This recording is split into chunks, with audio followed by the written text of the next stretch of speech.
Hello Chelsea fans, we've got a rollercoaster video coming together on this particular day as we look at Timo Werner's surprising move to Tottenham Hotspur. And of course, Mauricio Pochettino getting to drop some bombshells as far as that pre-Middlesbrough press conference is concerned. Now, from the unexpected transfers to squad updates, you do not want to be missing this particular video, any second of it, I tell you that. But before we dive into this one, I would love to request that you make sure to hit the like button on this video, simply because when you do that, and as many of you as possible get to do that, this video will go to so many people and will build this community even further. Have you subscribed to this video and to this channel yet? If you haven't, please hit subscribe and turn on the notification bell so you don't get to miss out on all the Chelsea content and much more that I bring to you every single week. Let's get into it.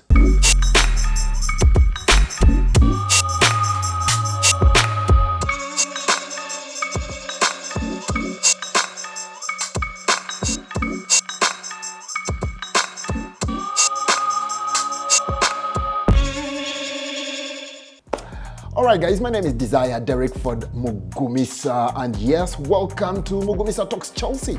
Now today's video is a bit of a bittersweet one because we on this one discuss this recent news that Tottenham Hotspur have now completed a loan move for Timo Werner, and they have an opportunity to make that permanent at the end of the season. Yeah, you heard it right. Werner is back in London, but not in the royal blue of Chelsea, in the white of Spurs. Now, first off, let me just share how disappointed I am that Timo's stint with us at Chelsea Football Club did not get to work out as we had all gotten to hope.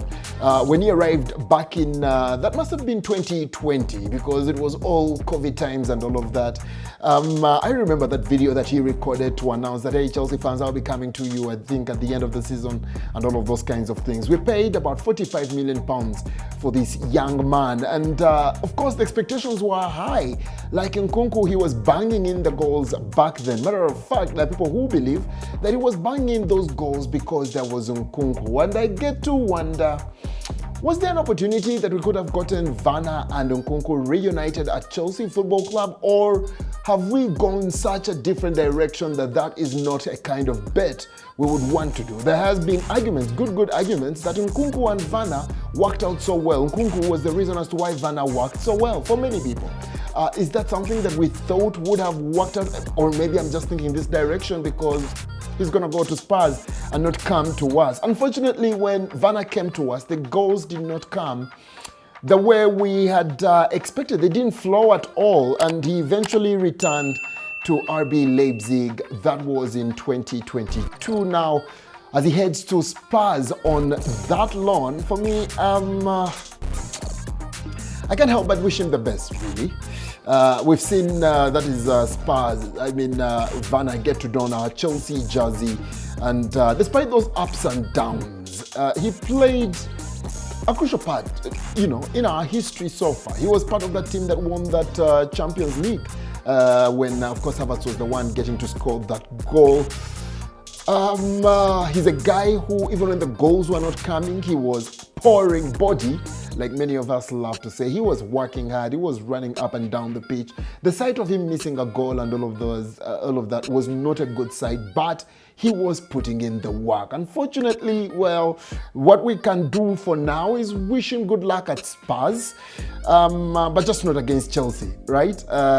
You have got to know how that works. We cannot be wishing you the best at Spurs and also in good games versus Chelsea. I really wish he was coming to, he was going to Spurs on loan from Chelsea, so we would have a thing to say or two about whether he plays against us or not. But it will be very interesting to note that this isn't the first time that, of course, Werner gets to return to Stamford Bridge if he gets to come when we're playing at the Bridge, and he comes with Spurs. He has also been coming to, I think I remember one particular game when he was a guest at Chelsea, and of course he was bigging up the players and all of that, so he hasn't exactly, lost the relationship with everyone at Chelsea. It was, I've got to say, It was a surreal moment when I got to see that, and I think he will be back at the bridge when he's playing for Spurs. I don't want to wish him bad.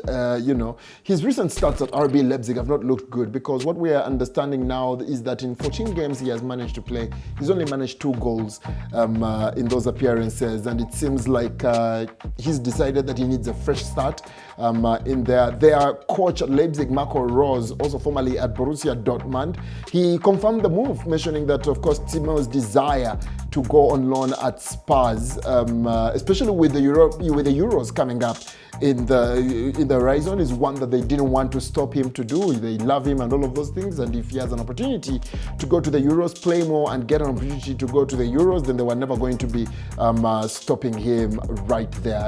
I'm just really going to wish the man all the best, just like I always did when he was at Chelsea. It's sad that, of course, he's not going to be something for us.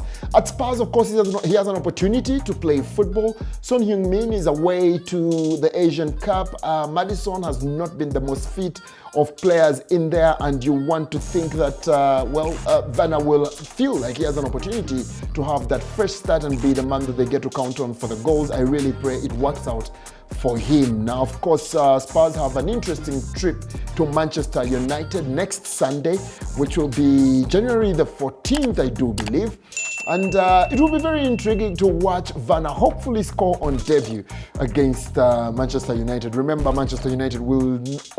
I'm not so sure if at all Manchester United gets weaker when Onana leaves the squad. But yeah, they'll have a new goalkeeper in there. They'll have a couple of players that want to prove themselves in that squad. And, we'll see how that all gets to go for him. Of course, through thick and thin, we support our Blues, and in my books, Werner is a Blue, once a Blue, always a Blue, so I wish him all the best right there. Now, of course, I continue to remind you people that I would love for you to like this video. So far, if you like what you are hearing, please like this video. Please have this video go to as many devices as possible, to as many people as possible. All you have to do is like this video, and the algorithm will send them around. Please also hit subscribe to the channel, and turn on the notification bell so you don't get to miss out on any of our content.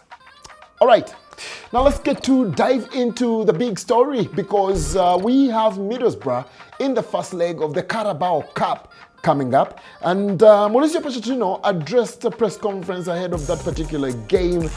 This is the first leg semi-final clash in the Carabao Cup. We are starting off at Middlesbrough, then coming back home a little bit later. And here are some of the key talking points that Pochettino got to share with the press. The striker situation is one to talk about. Of course,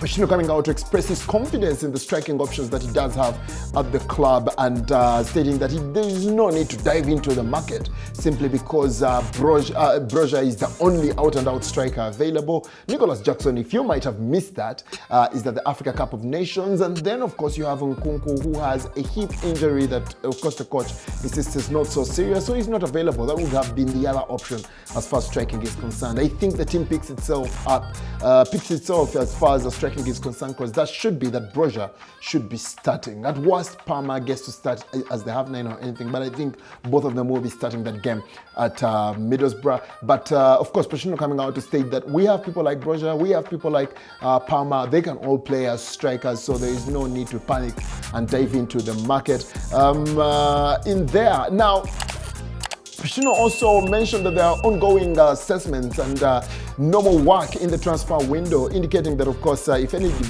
developments get to come up, they will get to be announced by the club. So yes, very good answer to the press. Not to come off and say, no, Chelsea will not be signing anyone in the market. They managed to handle us there, but also coming out and stating that it's not also a situation where we are desperate to dive into the market. So might happen, might not happen. That's exactly what he's saying.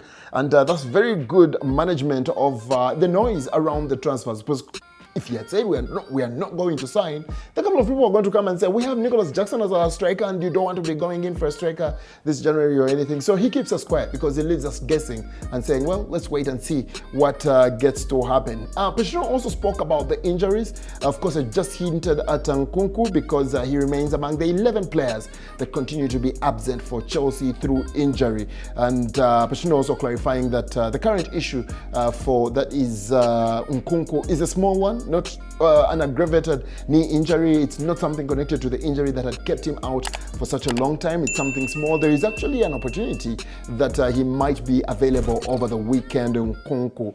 And he stated that, yeah, we need to be very cautious around NKUNKU and his involvement in the upcoming games. Of course, is something that remains to be uncertain. Pochettino also mentioned that they will be assessing this situation for Saturday, like I just shared. There were also, of course, updates on Badiashile, on Chilwell, as well as on Chukwuemeka, who are expected, to be part of the squad for. They won't be part of the squad. He actually came out to state that we'll be having the same squad from the last game when we played against Preston. Exactly the same squad, no changes whatsoever. So Chilwell, Chukwuemeka, Badiashile, they might be considered for the weekend as well. He also gave us an update on Robert Sanchez, not so close to returning to first team action. There was a scan today, and he's waiting to see. He feels that we should be having a clearer understanding of where Sanchez is with his recovery after today. So maybe in the next press conference, probably after the game tomorrow, or maybe ahead of the game on Saturday, there will be an update as far as Robert Sanchez is concerned. Of course, many Chelsea fans feeling like this guy has got to battle for his number before he's just walked straight back into the team with all the beautiful work that Petrovic, of course, has managed to put in right there. This is also the Carabao Cup semi-final. This is where, even when the kids were playing these cups back in the day when Wenger and Ferguson were here, this is where the senior players started getting in because it now looked like we were, that team was going to be winning a title. So I'm not so sure we should be having so many kids in that squad tomorrow. But we'll wait and see. He also gave us a little bit of the transfer window update for Chelsea. Pochettino revealing discussions, of course, with both the owners and the sporting directors regarding the transfer window.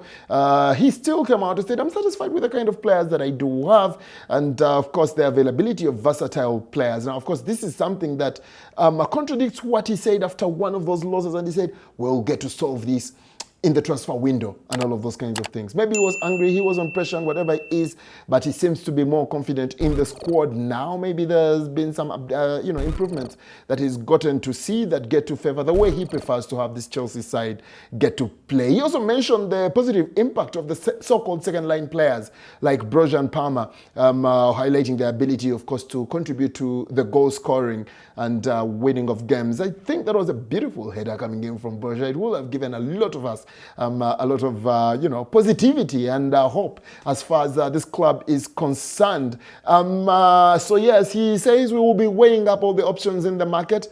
There's no urgency whatsoever to sign this, but if good opportunities show up and everything, yes, we're going to be diving into the market. He also came out to clarify that no, Chelsea does not necessarily, from what he understands, we do not need to sell to be able to buy players. So that will be also a good update for many of us that, of course, are Chelsea fans and are hoping that, something gets to happen in the window. We are Chelsea fans. We love to bring in new players every other time. Do they help the squad or whatever? What shall we be signing? Like I said again, this January window is the one that shows us where exactly we are with this project. Are we satisfied with the business we did with the young kids, or do we need more? Are we going to be bringing in more experience into the side to get to guide them and grow further and all of that? Yes, I can't wait to hear the players that we are actually getting to here we go stage, as Romano Fabrizio will get to put it out right there. So yeah, quite some insights coming in from Mauricio Pochettino ahead of that game against Middlesbrough. I would want to hear what your thoughts are on Pochettino's